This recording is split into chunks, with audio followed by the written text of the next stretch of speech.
Hello, this is Moral Saurus, and today I have with me Ana Gantman. Welcome, Hi. Ana. Hi, thanks. Ana is an assistant professor at Brooklyn College. Um, Welcome to the show. Thank you so much. Thanks for having me.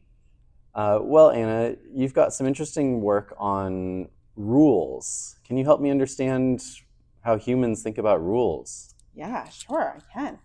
Um, so, we live in a world where we have lots of rules to follow, right? You might go to a new place, like a new school, or to the airport, or to live in a new city, and there are all kinds of rules that you have to follow, right? About maybe what time you're supposed to be there, and where you're allowed to go, and what you're allowed to do. Why do you have to follow rules? Well, that is a really good question, isn't it? So, if you ask people why they think we're supposed to follow rules, they usually tell you that it helps create order and make sure things aren't too chaotic and help people be predictable and understand what other people are going to do. But I think that sometimes people use the rules actually more to control each other or maybe to punish people for things that actually the rules don't have anything to do with. But we have all these rules and we enforce them with punishment. Sometimes people use that punishment. Okay. How do you know that? Well, one thing we've done is we've had people play a game. In that game, there are three players. One person, we call them the allocator. They get to decide how much of a pot of money they get to keep and how much they're going to give away to another person, the receiver. Everyone who plays our game, though, is the observer. And we tell them, your job is to decide if any rules were broken in this game. And if the rules are broken, you should say the game is not valid. If the rules are all followed, you say the game was valid, and everybody gets 3 times more money than they thought they were going to. And what we do is we have people watch this game, and in the game, everybody, oh, well, let me tell you more about the game first. There are rules in this game to follow. The rules are you can only offer points in the middle. You can't offer the most or the least possible points. You can't offer a fraction like 5.2 or 2.1 points.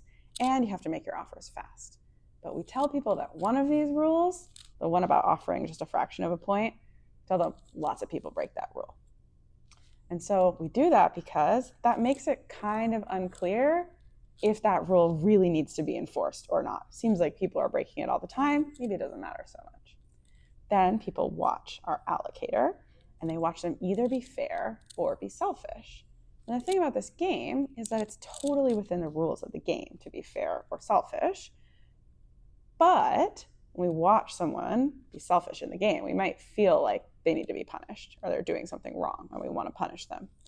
And everybody who sees our game sees either a selfish allocator or a fair one, and they also see everybody break the rule about not offering, say, 2.1 points. So technically, every game that people played was invalid. Somebody broke the rule. But when we ask people, was the game valid or not, they say that the game was valid more often when people play fair and that the game was invalid when they play selfishly, telling us that people use the rules. Technically, everybody broke the same rule. People use the rules to punish people they think deserve to be punished, even though what they did actually was within the rules. So people will use rules, they'll selectively enforce the rules in order to punish people. Now, why would they prefer to punish some people rather than others? Yeah, that's a good question. I think people have lots of reasons that they do this. So it might be that they saw somebody do something they didn't like act selfishly in the game.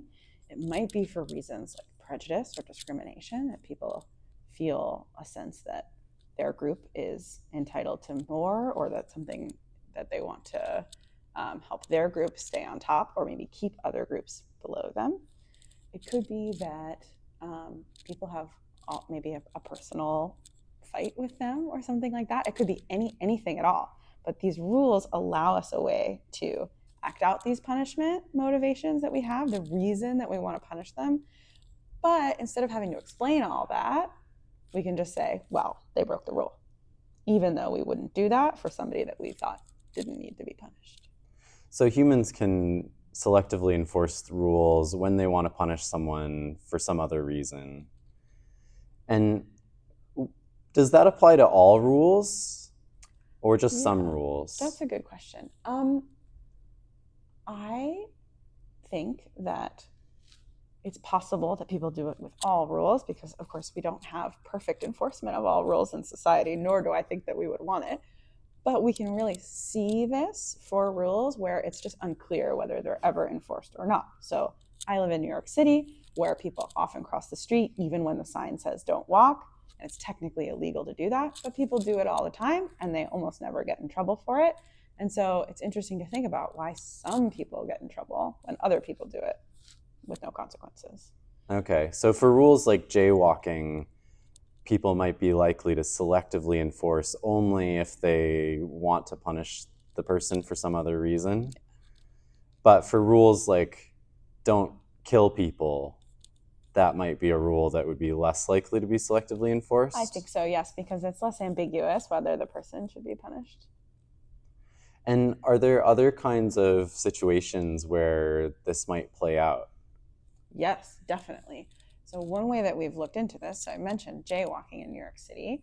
One thing we've looked at is how people, there is a service in New York City called 311. It's kind of like 911, which you call when there's an emergency. But 311 you call when something's wrong, but it's not a full emergency. This is like loud noise or graffiti or a fallen tree.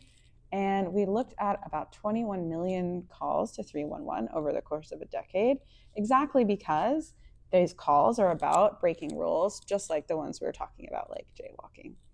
And we are interested in what happens to those calls. So most of those calls, about 30% of them, so most of them, somebody arrives and actually it was fine, the tree is clear or something like that. But about 30% of them get routed to the NYPD, and then less than 1% of those calls end in arrest. It's really surprising, right, that anybody is getting arrested for graffiti or loud noise or illegal vending. These are things that you might not expect people to get arrested for. So we were curious for whom that was happening. So we used the data about the 311 calls and we matched it up with data about who lives where in New York City, so census data about neighborhoods.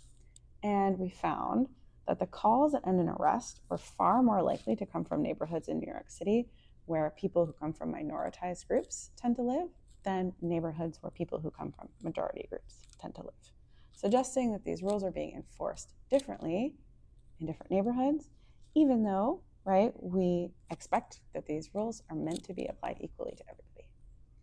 So people might have been selectively enforcing the rules when it was a minority person who was breaking the rule, even though someone from a majority group could have gotten away with it. Yes.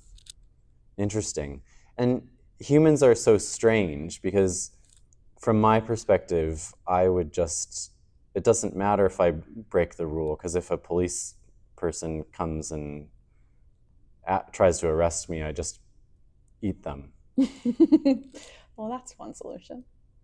It's a good solution for me. I bet, yeah. Yeah. Well, thank you very much, Anna. I really appreciate the time you took. And I think it's almost dinner time, so I think we better end. All right. Thanks very much. I'll see you next time on Moral Saurus. Rah!